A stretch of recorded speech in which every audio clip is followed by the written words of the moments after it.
जय हिंद।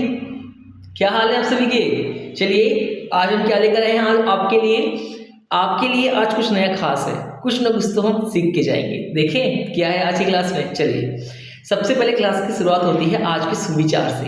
कल को आसान बनाने के लिए आज आपको कड़ी मेहनत करनी ही पड़ेगी। बिल्कुल एपीजे अब्दुल कलाम मेरे आइडिया सबसे ज्यादा, सबसे खास, सबसे करीब, जिसको मैंने जाना, माना, सुना, देखा, पहचाना। बेटा ये सब के सब कौन है? ये सब के सब एक ही व्यक्ति के बारे में बात कर रहा हूँ, वो है हमारे एपीजे अब्दुल कलाम। एपीजे अब्दुल कलाम ये मतलब एक आइडियल है सबके लिए, ठीक है, मिसाइल मैन, ठीक है। अच्छा एक बात बताइए कि भारत के मिसाइल मैन कहे जाते हैं कौन? हमारे एपीजे अब्दुल कलाम। कौन कहे जाते हैं? एपीजे अब्दुल कलाम।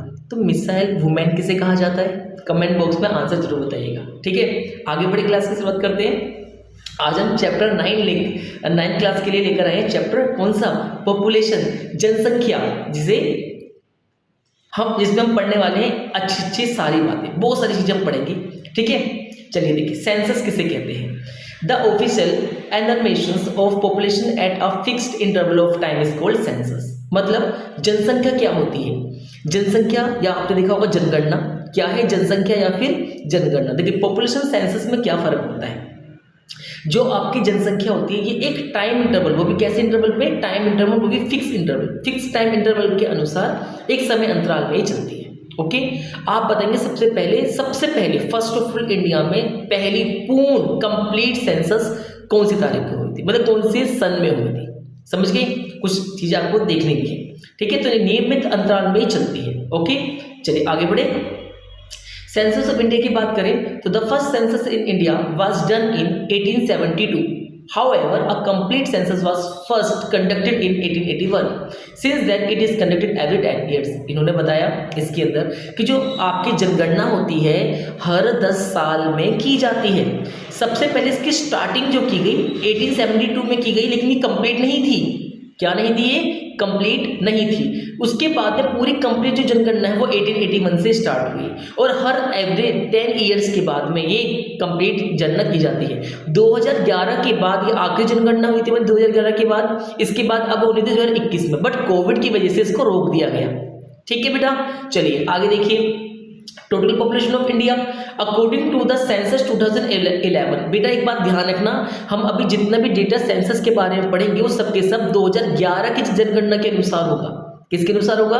2011 की जनगणना के अनुसार होगा, तो उसी हिसाब से हमको पढ़ना है। ओके तो 2011 की जनगणना के जो अनुसार है वो कितना है? 121 करोड़ की आबादी है।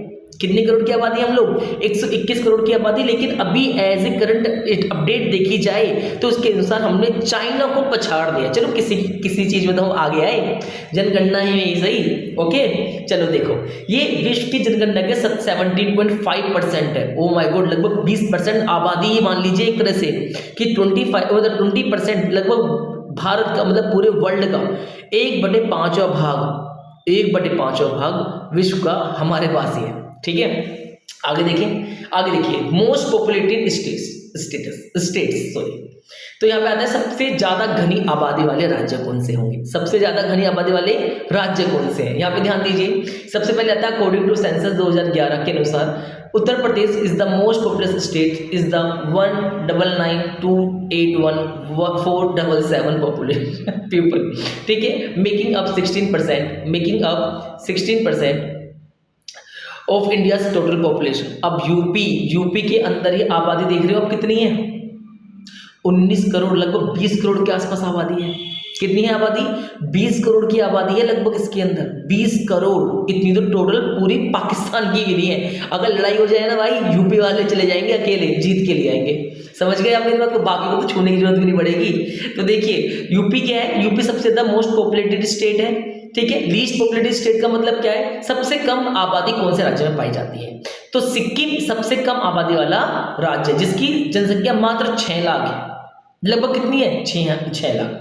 यहाँ पे बताया गया है कि इंडिया के जो पॉपुलेशन वाले स्टेट्स हैं वो लगभग ऐसे 5 ऐसे स्टेट्स हैं जिसके अंदर आपकी आधी आबादी वास करती है। समझ गए? आधी आबादी रहती है। Half of India's population live in 5 states, Uttar Pradesh, Maharashtra, Bihar, West Bengal और आंध्र प्रदेश। समझ गए आप बेटे? चलिए आगे देखिए, आगे आता है पॉपुलर डेंसिटी। पॉपुलेशन डेंसिटी का मतलब क्या है? Population density is the number of people living per unit area. इन्होंने बताया कि एक क्षेत्रफल में, देखो 1 किलोमीटर के दायरे में जितने लोग पाए जाते हैं उसे पॉपुलेशन डेंसिटी कहते हैं। क्या कहते हैं? उसे पॉपुलेशन डेंसिटी कहते हैं। समझ गया मेरी बात को अच्छे तरीके से? चलिए आगे देखिए, पॉपुलेशन डेंसिटी के बारे में अगर भारत की बात की जाए तो इंडिया की सेंसस 2011 की जनगणना के अनुसार 382 पर्सन्स 1 किलोमीटर स्क्वायर में, मतलब किलोमीटर के अंदर दायरे में रहते हैं। Bihar had a density of 1102 persons पर किलोमीटर स्क्वायर। ठीक है, तो अगर हम भारत के अंदर बिहार की बात करें तो बिहार जो है वो 1102 प्रति व्यक्ति वर्ग किलोमीटर में फैला हुआ है। अरुणाचल प्रदेश में मात्र 17 लोग पाए जाते हैं। वाह, कितने? मात्र 17 लोग अरुणाचल प्रदेश में पाए जाते हैं। समझे मेरी बात को आप इसी तरीके से? चलिए आगे देखिए, आगे आता है पॉपुलेशन ग्रोथ किसे कहते हैं। Population growth is the increase in number of residents over a specific time interval, typically 10 years. मतलब पॉपुलेशन ग्रोथ देखी जाए तो जनसंख्या जो वृद्धि है एक विशेष समय अंतराल आमतौर पर 10 वर्षों में निवासियों की संख्या में वृद्धि होती है। पॉपुलेशन ग्रोथ को एवरी ईयर्स नहीं देख के अनुसार में ये देखा जाता है कि ओवरऑल 10 साल में कितना ये बढ़ा है। समझ में आया? आगे देखिए, एब्सोल्यूट ग्रोथ किसे कहते हैं। Absolute growth is the increase in population each year or decade calculated by subtracted the previous populations from the current population. Absolute growth में क्या है? मान लीजिए अभी 2023 में मान लेते हैं हम 1 लाख लोग थे। कितने लोग थे? 1 लाख लोग थे। ठीक है, अब 2022 में देखा कि 2022 में कितने लोग थे जी? 96,000 थे। कितने थे? 96,000 थे। तो इसमें से आप इसको लेस करोगे पिछली वाली में से तो कितना आएगा? 4,000 का जो गैप अप आया है बेटा, किसी को बोला जाएगा एब्सोल्यूट ग्रोथ हुई है। क्या हुई है? एब्सोल्यूट ग्रोथ की गई है। समझ गए आप? अच्छा, एनुअल इंक्रीज किसे कहते हैं? एनुअल इंक्रीज का मतलब है अगर कहा जाता है कि 2%, कितना परसेंट? फॉर एन एग्जाम्पल कि 2% जो है ना आपके इसके अंदर, इसमें जो आबादी है 2% की जो आबादी हुई है बेटा, इसके अंदर ये देखो 2% लोग बढ़ गए। इसका मतलब है 100 लोगों पे कितने नए लोग आए हैं? 2 नए लोग आ चुके हैं। इसे बोलते हैं एनुअल इंक्रीज। ठीक है, आगे देखिए, आगे आता है factors of population growth. Important है बेटा, आपके एग्जाम में यहां से क्वेश्चन बनना शुरू हो जाता है। Major components of population growth के लिए क्या है? पहला बर्थ रेट, डेथ रेट और इमिग्रेशन। ठीक है, और माइग्रेशन। ये क्या है? Immigration, migration. जनसंख्या वृद्धि के कारण कौन कौन से होते हैं? देखो, सबसे पहले जनसंख्या पॉपुलेशन कैसे बढ़ती है? या तो आपका यहाँ पे बर्थ रेट बहुत ज्यादा है, ठीक है, डेथ रेट मर ही नहीं रहे। समझ रहे हो मेरी बात को? डेथ रेट क्या हो रहा है? मर ही नहीं रहे हैं। तो जनसंख्या वृद्धि के कारक कौन कौन से हैं? एक तो जन्म दर, मृत्यु दर और प्रवास। समझते हो ना, जन्म दर, मृत्यु दर, प्रवास किसे कहते हैं? ठीक है, आगे एक एक करके इन फैक्टरों को अच्छे से जानेंगे।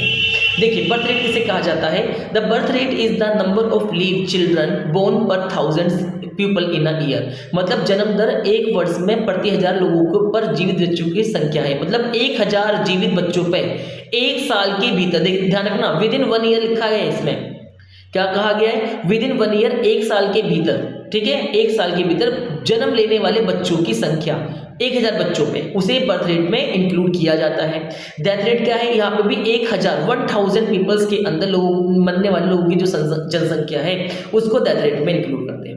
आई बात समझ में? चलिए आगे देखिए, माइग्रेशन किसे कहते हैं? प्रवास किसे कहा जाता है? Migration is the movement of people from one region to another. It can be internal or international with most migration in India occurrence from rural to urban areas.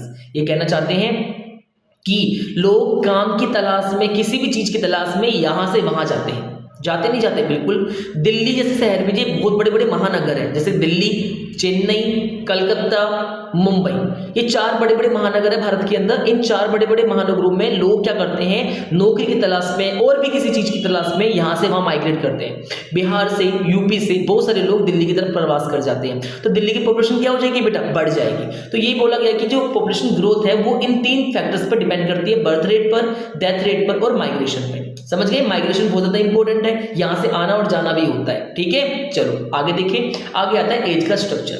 As के स्ट्रक्चर के लिए इन्होंने यहाँ पे कुछ चीज दिखाई गई है। देखिए, जैसे आप ये देख रहे हो, आप ये लोग ये देखिए, आप यहां तक का जो एज स्ट्रक्चर देखा ना, ये अभी क्या, अभी आपके एजुकेशन के ऊपर चल रहा है।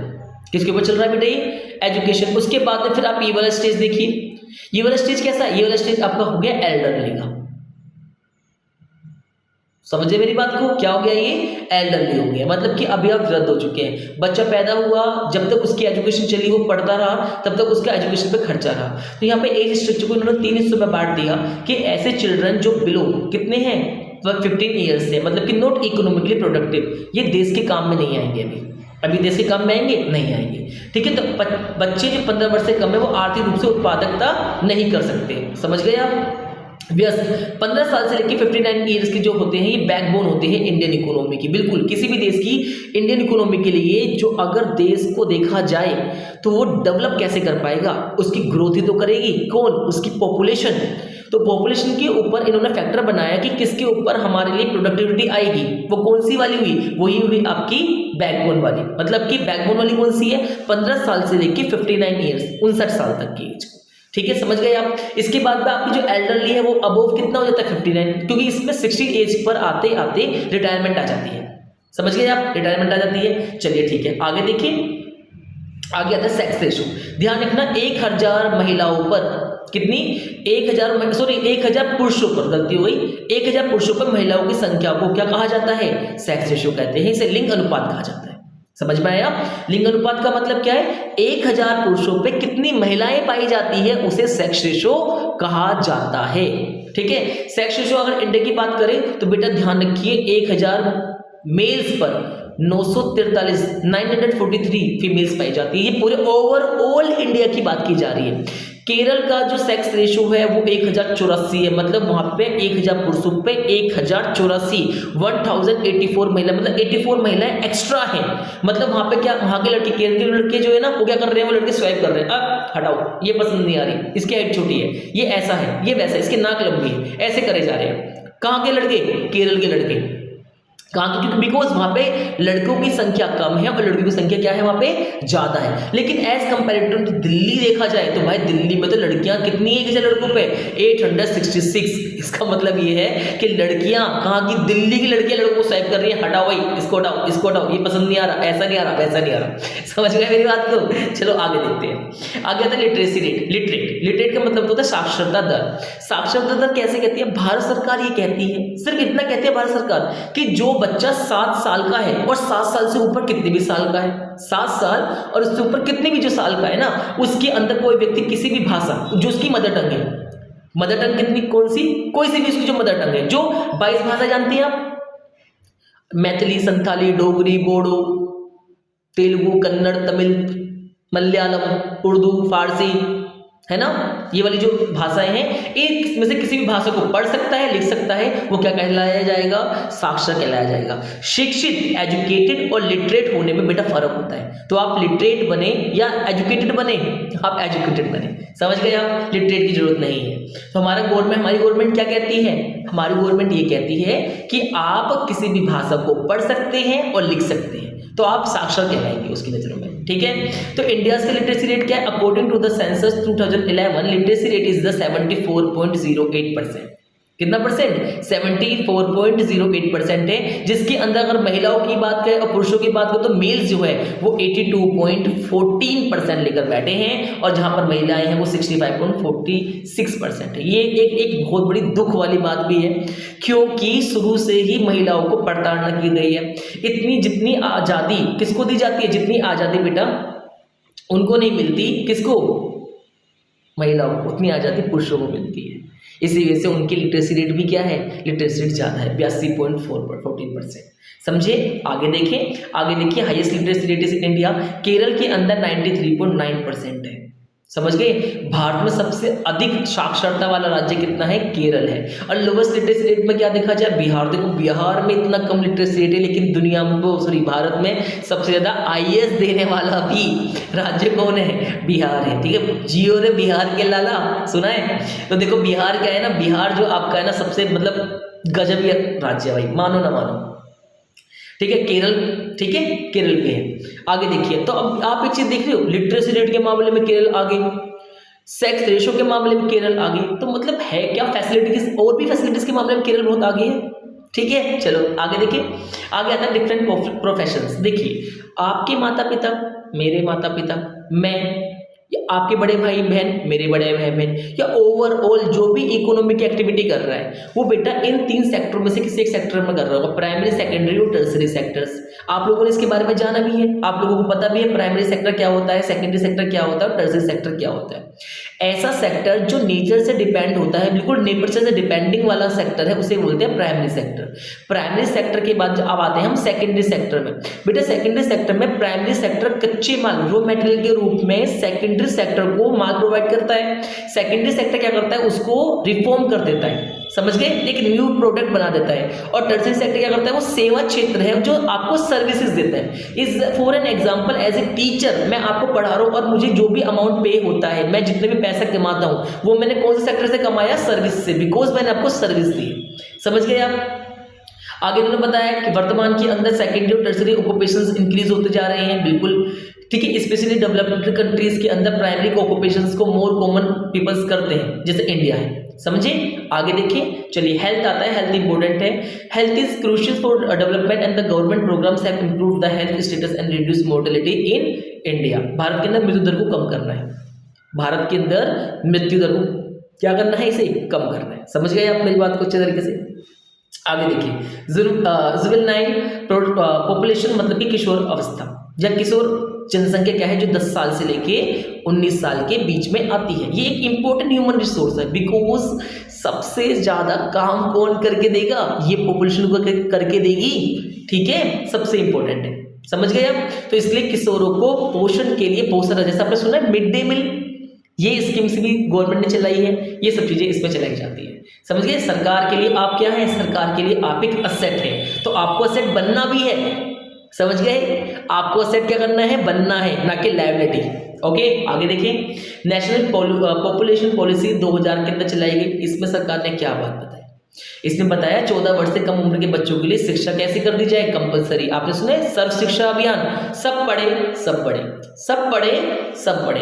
तो 14 ईयर्स से कम उम्र के बच्चों के लिए शिक्षा कैसे दी गई, मुफ्त दी गई। शिशु मृत्यु दर को 30% 1000 से कम करना है, मतलब एवरेज जो इन्फेंट मोर्टेलिटी रेट है उसको क्या करना है, 30 उसमें घटाते जाना है 1000 पे। आगे टीकाकरण, वैक्सीनेशन है ना, इससे क्या होगा, बीमारियों को मिटाना है। क्या करना है, ऐसे बीमारियों को मिटाना है। लड़कियों के विवाह की आयु बढ़ानी है। तो अभी आप बताएंगे मुझे कि इस समय लड़कियों के शादी की आयु कितने साल है, ठीक है। आगे परिवार नियोजन के लिए एक ढांचा प्रदान करना, बिकॉज प्रोवाइड, अगर हम फैमिली प्लानिंग नहीं करेंगे, हम दो हमारे दो, तो हम दो हमारे 12 हो जाएंगे समझे। तो अभी क्या है कि अभी हमें फैमिली प्लानिंग के ऊपर बहुत इंपॉर्टेंट ध्यान देना पड़ेगा। अब जो आजकल की युवा पीढ़ी है ना, वो बहुत ज़्यादा पढ़ी लिखी है, मतलब समझदार है, वो देखते हैं कि हाँ एक ही करना है, 2 करने हैं, 3 करने, वो ध्यान रखते हैं इस चीज़ का। लेकिन उस टाइम पे भाई देखो, इंटरनेट एंटरटेनमेंट के नाम पे कुछ था ही नहीं, तो बच्चे ही हो गए 12 बच्चे, समझ रहे हो। चलो ठीक है, आगे देखें, नेशनल पॉपुलेशन पॉलिसी सन 2000 के अलावा और एडोलेसेंस, ठीक है। इसमें क्या बताया गया, किशोरों के लिए, ये एक किशोर पर ध्यान देने योग्य इंपॉर्टेंट टर्म आता है, बिकॉज नेशनल जो पॉपुलेशन पॉलिसी बेटे सन 2000 के अंदर जो आई थी, इसके अंदर कुछ अचीवमेंट कर रही है, जिसके अंदर एक शिक्षित और स्वस्थ जनसंख्या का मूल्यवान संसाधन बनाना है। आपको ओवरऑल मिलाकर क्या करना है, आपको पूरा ओवरऑल मिलाकर ह्यूमन कैपिटल बनाना है। समझ गए। चलिए, तो आज की क्लास में इतनी रखते हैं, मिलते हैं आपसे अगली क्लास में। चलिए, टेक केयर, टाटा।